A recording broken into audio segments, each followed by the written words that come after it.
Assalamualaikum warahmatullahi wabarakatuh. Selamat datang di Inside Corner, ruang berbagi cerita bersama para akademisi dan tokoh cendekia yang kiranya berdampak bagi masyarakat. Kali ini saya Ainun Zamilah, tentunya tidak sendiri. Bersama saya Profesor Dr. Haji Nurul Azizah SIG MPDI. Selamat sore, Prof. Ya, selamat sore. Topik yang akan kita diskusikan hari ini terkait perempuan, pendidikan, dan perubahan sosial di era modern. Karena saat ini perempuan ini semakin dekat dengan pendidikan, betul ya, Prof? Iya, benar.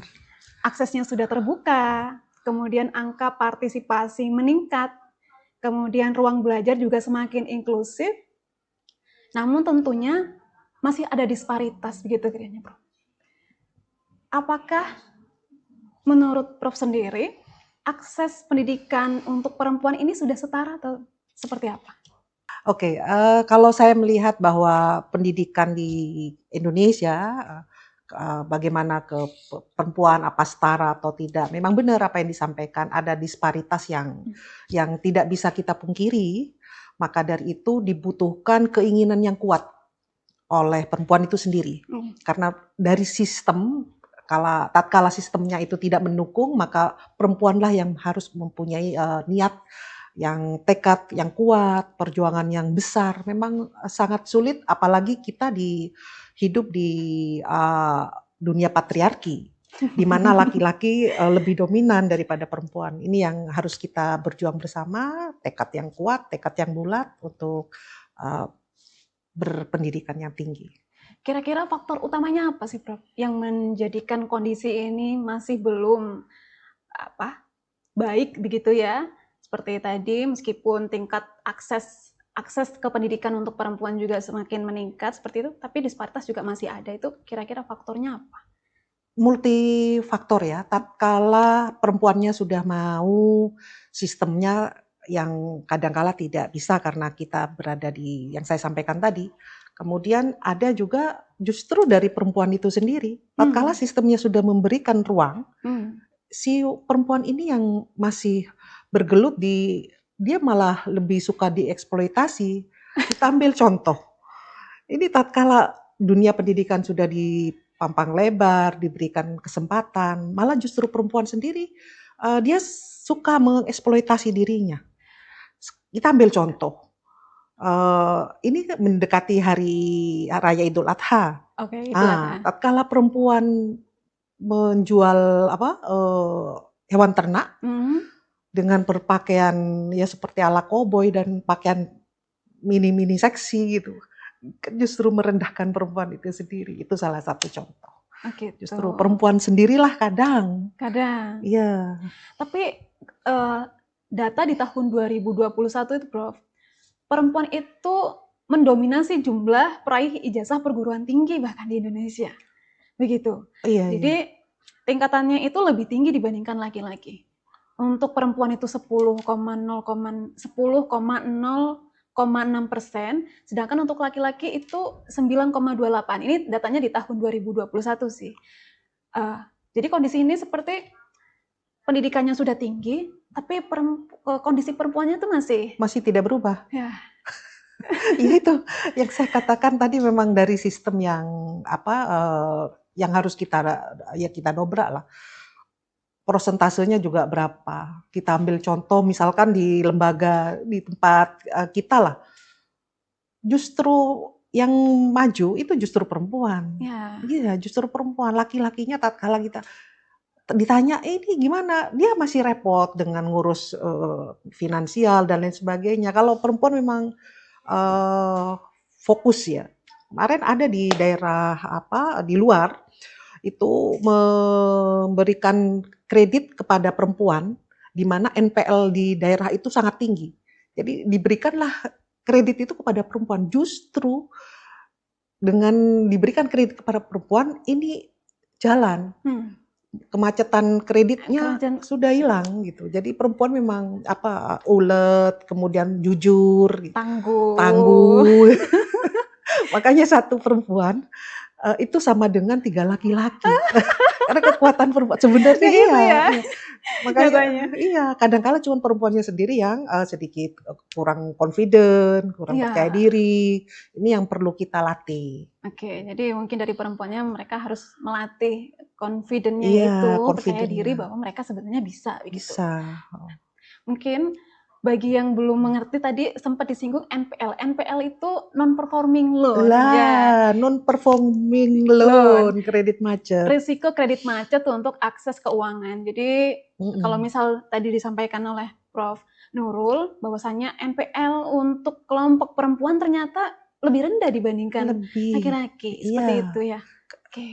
Sebenarnya jiwa-jiwa bisnis perempuan itu lebih Lebih tinggi, tangguh iya. daripada Soalnya kalau misal dilihat, mungkin sepanjang jalan gitu, lebih banyak yang perempuan yang bekerja di sektor-sektor itu, Prof. Iya, iya, Ya, tapi itu tadi mungkin masalahnya. iya. Apa, perempuan ini lebih ke sektor yang kiranya non formal itu tadi. Mhm. Akses ke pekerjaan formalnya itu bagaimana, Prof?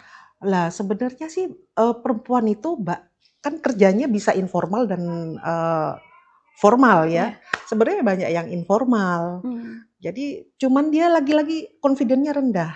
Jadi tatkala perempuan itu mendapatkan income, mendapatkan keuangan, sebenarnya dia wanita karir. Hmm. Jadi bukan hanya wanita yang berseragam, pakai sepatu, tiap pagi jam 8 berangkat kantor, pulang jam 4 sore, no gitu. No. Enggak.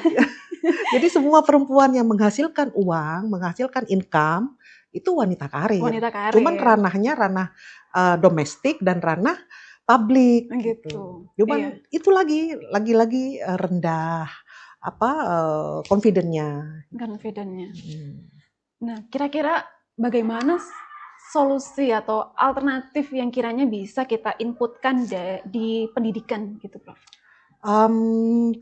Kalau bisa pendidikan di Atau di rata kurikulum gitu ya, misal? ya, kalau dari sisi pendidikan, literasi digital perempuan juga harus bisa menguasai, Mhm, kemudian faktor ekonomi mhm. itu untuk membantu, perempuan. Kalau bisa pemerintah juga membantu subsidi kepada perempuan-perempuan. Jangan affirmative action itu hanya diberikan di parlemen, Afirmasi. 30%. Ayolah ini perempuan-perempuan di seluruh nasional, di Iya, di seluruh sektor gitu Nusantara, ya. seluruh sektor, bukan hanya di parlemen, di Diberikan afirmatif action affirmative juga. action, jadi seluruh gitu kan. Di mana perempuannya pintar, maka dia bisa mengubah dirinya, dia bisa merubah keluarganya, dia menjadi bagian dari masyarakat yang baik, maka negaranya juga ikut baik. Oke, Jadi kuncinya perempuan memang. betul. Perempuan itu sebagai agen perubahan sosial itu tadi ya, Prof Iya, ya? social exchange perempuan, karena perempuan itu akan menjadi ibu ya, ibu Iya. melahirkan anak-anak juga yang ikut baik. Bagaimana peran perempuan ini sebagai agen perubahan sosial itu tadi, Prof? Perempuan sebagai, agen perubahan sosial, karena perempuan itu sebenarnya lebih menarik dari secara visual maupun dari sisi marketing. Kita ambil contoh banyak sekali sales promotion girl gitu kan, banyak yang berhasil tatkala ada sentuhan-sentuhan, feminisme Hmm. ketimbang, laki-laki gitu kan. Jadi ranah-ranah marketing, kemudian bagaimana public, speaking gitu. Jadi public relation kebanyakan perempuan. Gitu ya, Prof ya? Iya, kebanyakan. Sales-nya juga banyak perempuan. Karena memang dari sisi visual, kemudian dari sisi inner-nya juga lebih menarik. Tampilannya memang perempuan gitu. Tapi ya itu kadang-kala perempuannya sendiri memang lebih suka dia dieksploitasi gitu. Bagaimana kemudian caranya perempuan ini sadar supaya tidak tereksploitasi itu, Prof? Nah, lagi-lagi pendidikan. Oke. Balik lagi ke pendidikan. Jadi kayak sistemnya itu ya kayak roda berputar. Kalau pendidikannya bagus, maka attitude-nya juga bagus gitu. Lagi-lagi ke ranah itu. Sekarang berarti kira-kira Indonesia ini masih di titik mana ini, Prof, untuk perempuan? Kata misalnya kan tadi yang awalnya masih suka atau masih cenderung menerima untuk dieksploitasi itu tadi, terus kemudian tapi di sisi lain pendidikannya sudah semakin meningkat. apakah ini kiranya sudah menjadi suatu perubahan yang progresif atau seperti apa? Kalau bicara secara keseluruhan, ya masih masih perlu perjuangan ya untuk bisa berubah secara karena kita terhegemoni oleh kekuasaan, karena kita sendiri kan juga bukan ikut sistem. Jadi Iya. di Indonesia itu kita sistemnya ikut aktor. Jadi tatkala aktornya siapa yang berkuasa, maka sistemnya lah ikut. Kayak pendidikan itu kan juga kurikulumnya sering berubah gitu. Akhirnya lagi-lagi perempuan juga menjadi ya kebingungan mau, kan kadang-kala ada pemisah ya. Hmm. Kalau prodi ini harus laki-laki, kalau di luar kan Ya, ya, tidak, semuanya betul. bisa gitu. Ya, Semuanya bisa, punya kesempatan yang punya sama. kesempatan yang sama. Namanya gender kan, semua pekerjaan bisa kita lakukan. Jadi ini bro, kalau mungkin dulu kita masih terkotak-kotakan tadi, kayak untuk prodi-prodi yang STEM ya, Ya. STEM sekarang lagi happening nih. Nah, Jadi ya untuk STEM. STEM kayaknya mendapat perhatian khusus dari pemerintah Benar. seperti itu. Tapi sepertinya partisipasi perempuan di bidang STEM ini masih rendah ya. Nah. Iya. Nanti ke depannya Indonesia itu akan memberikan peluang karir, peluang kerja terhadap STEM tadi. Ada 8 jurusan yang memang menarik gitu kan. Jurusan apa aja itu, Bro? Lah termasuk di entrepreneur, kemudian ilmu-ilmu terapan itu ke sana. Jadi nanti prodi-prodi yang sekiranya itu biasanya sudah tidak kurang mahasiswa, jadi layak masuk ke yang layak jual lah. Layak jual. Aduh, ini sekarang lagi happening banget juga isu itu, Prof. Iya, yang prodi-prodi yang katanya tidak relevan nantinya akan ditutup itu, aduh.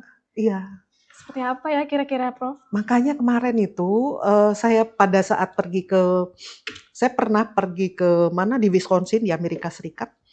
Jadi daya serap lulusannya itu 90% ke atas. 90%? Karena apa? Iya, karena ada integrasi antara si university, kemudian ada government, kemudian ada company. Jadi lulusannya ini bisa diserap oleh si company untuk biaya penelitian itu didukung oleh government gitu. Jadi semacam lingkaran yang nggak bisa keputus. Saling gitu. terintegrasi begitu iya, ya? terintegrasi. Dari kita masih belum. Jadi tatkala membuat prodi itu disesuaikan dengan kebutuhan company-nya itu disesuaikan. Gitu. Oke. Tapi kira-kira kalau misal nanti Prof sendiri nih, ya, jadi mungkin di luar sana ada yang menonton calon-calon mahasiswa baru mungkin kira-kira prodi apa nih yang mungkin bisa dijadikan gambaran atau kiranya bisa dipilih untuk dipertimbangkan begitu, Prof? Iya, kalau kita mau promosi ada beberapa ini nanti prodi-prodi yang lain. Bukan, dalam artian ya sebagai perempuan mungkin bisa mempertimbangkan ini, tapi apakah kiranya untuk yang di tadi STEM, terus juga sosum ya, nah yang humaniora nih, apakah tidak menarik kiranya Prof di humaniora itu sebetulnya? Humaniora itu masih di international relation juga oke, kemudian ilmu-ilmu terapan juga ya, kemudian industri, kimia di situ masih menarik. Menarik ya. Menarik. Gitu. Masalahnya perempuan kan jarang di ranah-ranah itu. Di ranah-ranah itu, ya di public relation itu, gitu ya, Prof ya. Nah, untuk itu kiranya apa tantangan bagi perempuan untuk bisa berpartisipasi dan tidak tereksploitasi mungkin itu tadi? Yang satu kita harus berani berkata tidak. Kalau di banyak daerah ya, apalagi di daerah seperti saya tinggal di daerah Tapal Kuda, jangan ada budaya lagi pernikahan dini. Karena pernikahan dini itu penyebab rusaknya generasi ke depan. Karena pernikahan dini dia akan melahirkan anak, anak yang juga broken home, keluarganya juga tidak bermanfaat lah di masyarakat, bisa jadi sampah-sampah di masyarakat. Kemudian prioritas pendidikan di keluarga kadangkala diberikan kepada laki-laki daripada kepada perempuan. Itu juga yang perlu di stigma-stigma pada perempuan yang bahkan ada di tempat di kita lah di daerah Tapal Kuda dibilang bahwa kalau perempuan yang sarjana itu sampai diharamkan oleh fatwa-fatwa oleh ulama. Ulama yang mana dulu Makanya itu? semakin tinggi pendidikan seseorang maka daya kritisnya juga Iya, semakin tentunya. tinggi. Tuh, makanya daya kritis itu yang perlu kita tingkatkan di perempuan itu sendiri. Oke, mungkin itu tadi. Salah satu yang harus diperangi adalah angka partisipasi pernikahan dini itu ya, angka Iya. pernikahan dini itu tadi. Terus kalau karena kita sekarang sudah di era digital ini, Bro. Apa tantangan besar perempuan di era digital ini sekarang? Kalau di era digital kadangkala perempuan itu sukanya hanya scroll TikTok, scroll medsos. Tapi dia nggak tahu apa yang sebenarnya terjadi. Ya. Untuk pembuatan konten itu kan butuh waktu yang lama. Perempuan terlihat cantik itu kan juga butuh proses. Orang kadangkala dia cantik, dia ikut-ikut padahal dananya. Kita ambil contoh, anak muda sekarang. Dia sudah punya HP itu Mbak yang iPhone terbaru. Makanya saya pastikan punya duit minimal 200 juta baru punya iPhone. Iya, minimal 6 kali iPhone itu ada di rekening kita. Kalau nggak ada duit 200 juta jangan. Karena itu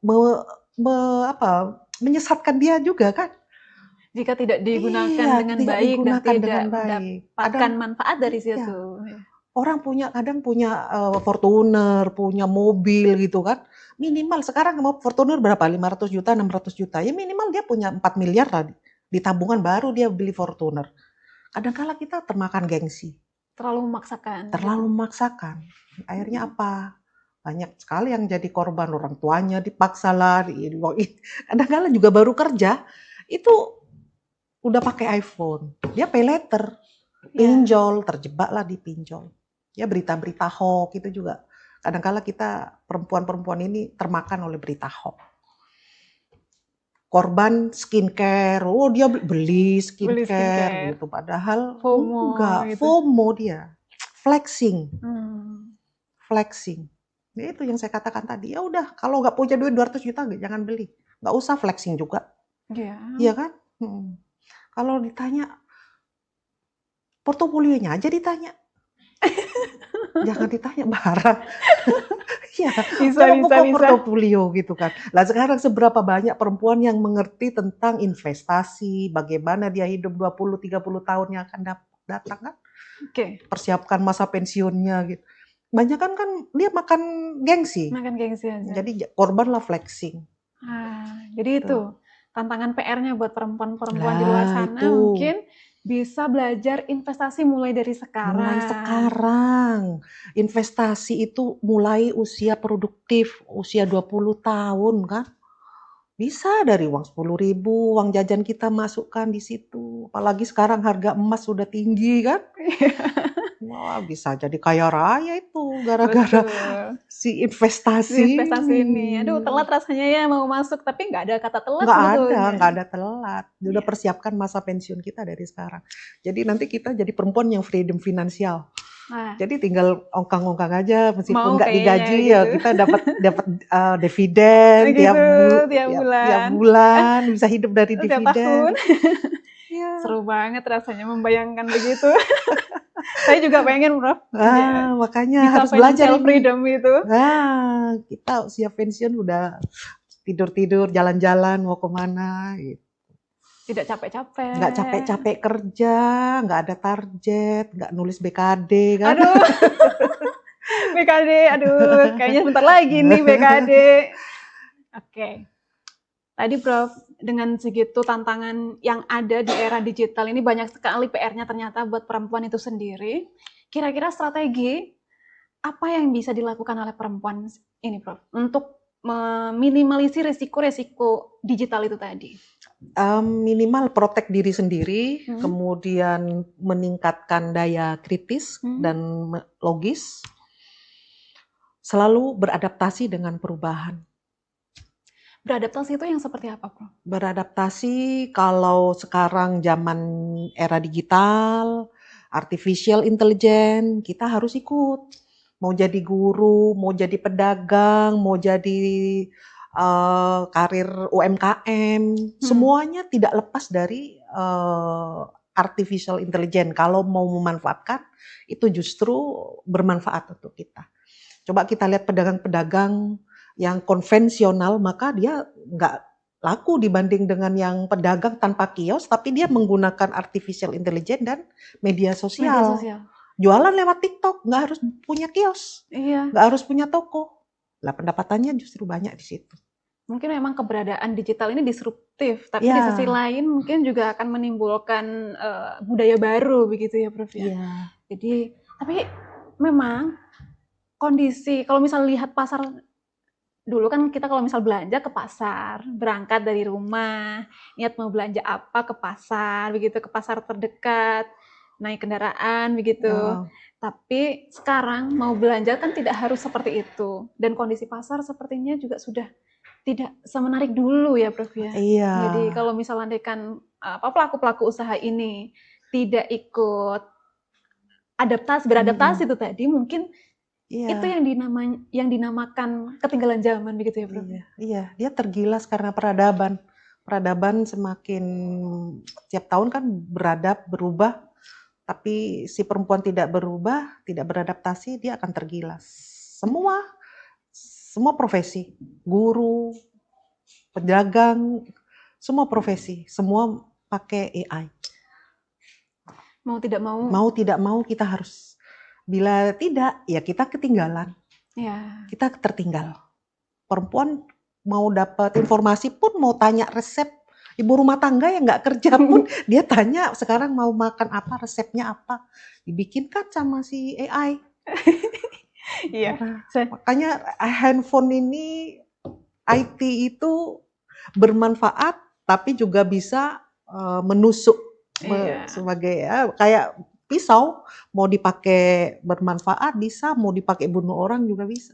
Tergantung si perempuan itu sendiri mau memanfaatkannya seperti apa. Ada manfaat dan mungkin ada mudaratnya begitu ya. Tapi kiranya gimana Islam memandang peran perempuan dalam pendidikan dan perubahan sosial ini, Bro? Kalau di dalam Islam sendiri jelas tidak ada perbedaan antara laki-laki dan perempuan. Siapapun bisa berpendidikan, bahkan siapapun bisa jadi pemimpin. Cuman kadangkala memang kita masuk di dalam lingkup ruangan yang membatasi kita. Satu-satu dalih agama, satu-satu dalih patriarki, di mana perempuan masih dikonco-wingking gitu. Itu yang menjadi permasalahan. Apa itu konco-wingking? Konco-wingking itu teman belakang lah, teman dapur, teman kasur, teman sumur. Gitu. Ini yang perlu ya hal-hal negatif itulah yang perlu karena laki-laki dan perempuan itu kan setara. Cuman yang membedakan kalau dalam pernikahan ya ini ada kepala rumah tangga dan ibu rumah tangga. Saya rasa setara. Terakhir, Prof, kiranya apa pesan untuk perempuan-perempuan di luar sana? Perempuan-perempuan yang di luar sana terus belajar, jangan menjadi korban hoax, kemudian mampu selalu buka literasi digital, selalu belajar, jangan pernah malas, kerja apa yang kamu mau. Jangan prioritaskan apa yang kamu mau dengan sepenuh hati. Misalnya kamu mau apa, cita-citanya mau jadi apa, ya udah itu ditekuni, fokus gitu. Tidak boleh multitasking boleh, tapi tatkala multitasking itu saya rasa memang harus ada skala prioritas. Ada satu yang diunggulkan, satu yang fokus. fokus literasi itu tadi literasi dan digital, tahu prioritasnya apa. iya, fokus dalam hidup, gitu. Memprioritaskan secara sungguh-sungguh apa yang mau dia inginkan.